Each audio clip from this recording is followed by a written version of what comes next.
everybody. This is Rhonda Cobb, the Money Coach. Thank you for joining our show. And as always, remember, you can email me with requests or questions. I'll do my best to answer them. Okay? It's rcmoneycoach@gmail.com. And don't forget the new website. It's up and running. You got to go look at it. For one thing, you got to tell me if you like it because, you know, it's a big deal. Plus, it's kind of cool and there's free things on it. So, rcmoneycoach.com. All right, on with the show. So many times something catches your eye, right? An article, a social media post, or a comment from a friend, and it really just hits home. But this one thing has gone on and on and on, and it's just developed a little life of its own and kind of offends some people. You know the one I mean. If you forgo a coffee a day, you'll retire a millionaire. Sure thing. That's the ticket. Give up your coffee and you'll be on easy street. That's what they want you to believe, but I don't understand why they want you to give up coffee. Okay, so not so fast, my caffeinated friends. Let's do the math. Let's find out if this is true. Now, if you're 25 and you spend $5 every day on a coffee, all right? Every single day, including Christmas, New Year's, Easter, whatever, all the days, 365 days. 5 times 365 is 1825. $1,825. Okay, so now let's put all that into savings. Multiply the savings period by 40 years. So let's assume you're going to want to retire if you're 25 and you're saving $5 a day. You should be ready to retire at 65, right? After all, they say if you don't spend this money on coffee, you're going to retire a millionaire, right? Okay, so $1,825 times 40. Guess what it comes out to? Not counting compounded interest, of course. $73,000. Isn't that just a little tit shy of the million? Now, of course, the person who started it assumed you'd get 10% interest on this every year over your 40 years.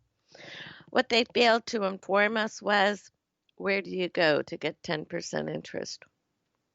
Where the market doesn't fluctuate up and down based on market fluctuations. You find it, send me an email. Then we can all get 10%, okay? Better, more realistic math says that if you save $300 a month at a conservative and readily available 4.5% return, yes, I have that readily available in my little basket, you'll have about $434,900 in your 40 years. But in fairness, I put $5,000 down payment in there at the front end too. So I did. I padded it a little bit to up the compound interest feature. Okay. So $5,000 down, $300 a month, 4.5% return, fixed, not variable. Ended up with $434,900. So let's just say $435,000 over 40 years. Now, what if I put my same $5,000 down and I put in $600 a month? That's a lot of people pay more of that in car payments. So what if I bought a bus pass and I put my car money in my savings? I could do that if I lived in the right place. I'd be all right. I'm 25. I can make it to the bus. Right? I'm not 25, but this is an example of a 25-year-old. So let's say we put $5,000 down, $600 a month at that exact same 4.5% fixed interest. Now that nets you $839,500 in 40 years.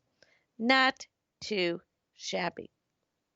Now, you will easily need that to retire upon, my dear 25-year-olds, if not more, depending on the actions of Congress, Social Security, all those things. So just be prepared on your own. And then anything on top of that, great. That's just fun money, right? But here's the deal. In a time when at least 75% of the people who are making $75,000 a year don't have $1,000 in savings, this becomes an alarming proposition. Where will that $5,000 down payment come from? And where is that $600 a month or $300 a month going to come from? Better yet, how would they survive a break in employment, a car snafu, an emergency vet bill, an emergency room visit for themselves? Indeed, all good questions in this day and age. So let's investigate this reversible trend. Is a coffee habit killing your ability to save, or is it something greater? Now, I loved an article that I read that was recently written on this coffee topic by a man who works for the Motley Fool. And I'm going to give him credit where credit's due. He didn't say I could use his name, but he wrote the article and he published it. So if we're going to quote any part of it, we should give him credit. His name is Robert Brokamp, and he works at the Motley Fool. Now, he came to a similar conclusion that I might arrive at, and then he ended the article with a quote from Mr. O'Leary from the Shark Tank saying, "Anytime I pick up something I'm going to buy, I say to myself, do I really need this?" Now I ask you, who's been asking you that same question for 4 straight years now? Yeah, that would be me. Raise my hand. Okay. I really don't mean to gloat, but honest to goodness, that is a principal concept in the Forget You program and the Money for Youth book. Do I want it or do I need it? This is the key question. Now, big banks wanting to keep you broke and paying their overdraft fees and their credit card interest fees and your accessing your account fees and your ATM fees, and the fees go on and on and on. They're getting on the bandwagon and they're sending you texts and alerts about your spending. No way! As if you're so silly that you can't track that yourself. What are you, an idiot? No, you're not. You're smart. You can do this on your own. You don't need a text that said, "Oh, you spent $52 on dinner when your budget was 50. Give me a break. Maybe you had a really good server and you wanted to give them $2 more. So then I got curious and I decided to investigate informally what keeps people from saving. And here I go. I hope I don't offend anybody too badly. But here it is. The number one thing that keeps people from saving is bad spending habits. Hello? The more you spend, the less you have to save. The more you spend, the less you have, period, but the less you have to save. So, who's the big bugaboo here? It's not a cup of coffee. It's the debit card. It's the debit card stored in your smartphone. It's the, "here, let me get that." Oh, I want that. I want. Bad spending habits. The number 2 reason, no budget. If you don't know where you're going, how are you going to get there? Used to be in the good old days back when we were young, we had maps and we would draw on them with pencils. They were red pencils. Yes, indeed. That's how we got from point A to point B. We drew our little pathway in red on the map. Now, of course, technology gives us the same thing, except on our computer or on our phone. But when it comes to your money, you need to set that budget for yourself. And if you need help, you need to get it.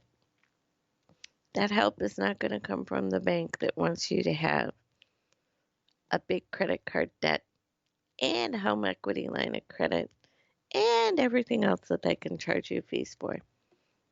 Just saying. The number 3 thing that keeps people from saving: buying things you don't need. Yes, this is related, very close, kissing cousins to number 1.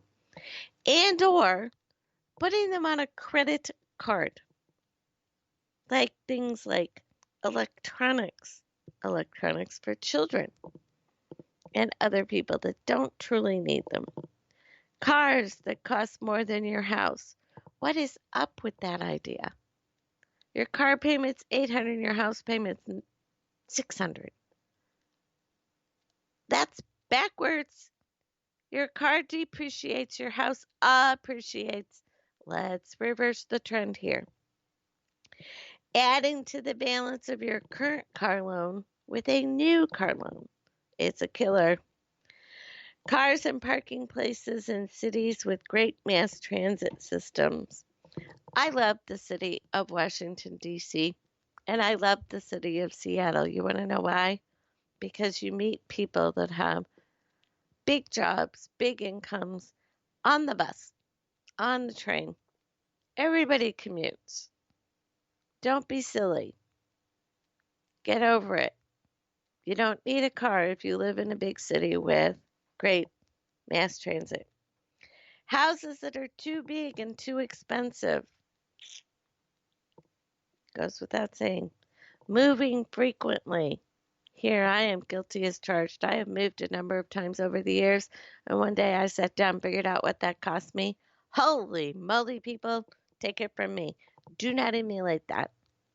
Move only if you absolutely have to. Trendy, cool, or up-to-date clothes and accessories. Buy them at the cheap store if you must have a couple. The rest of your stuff, buy quality, intended to last. All right? Too many scheduled expensive activities for the kids. Send them outside to play, let them use their imaginations. Alrighty. Now, the number 4 reason is thinking that someone else is suddenly going to appear out of thin air and wave their magic wand and save you. Highly unlikely. Highly. I don't care what they promise. I've never seen them deliver yet, and I'll bet I'm as old as you are or older. Now, I'm going to give you some really good tips on how to help you increase your savings. First, let's take a really good look at how much you should be saving. I like to see people save at least 10% of their income. It's better, of course, if you can save more, but 10% of your income is the minimum. Next, of that 10%, at least half should be going to your retirement savings account. Tuck that away, out of sight and out of mind. This is your long-term savings fund, untouchable no matter what. No financing the kids' college, wedding, house, car, daycare from your retirement fund. You just must leave it in there. Then the other half should be tucked away for regular savings. Emergency fund, the gift buying fund, the college funds, the future planned expenses, purchases. And divvy it up every month or divide it up every month so that it's clear what money is in what bucket, envelope, or special accounts. So if you're making that $75,000 a year and you save 10%, that's $7,500 in savings. $3,750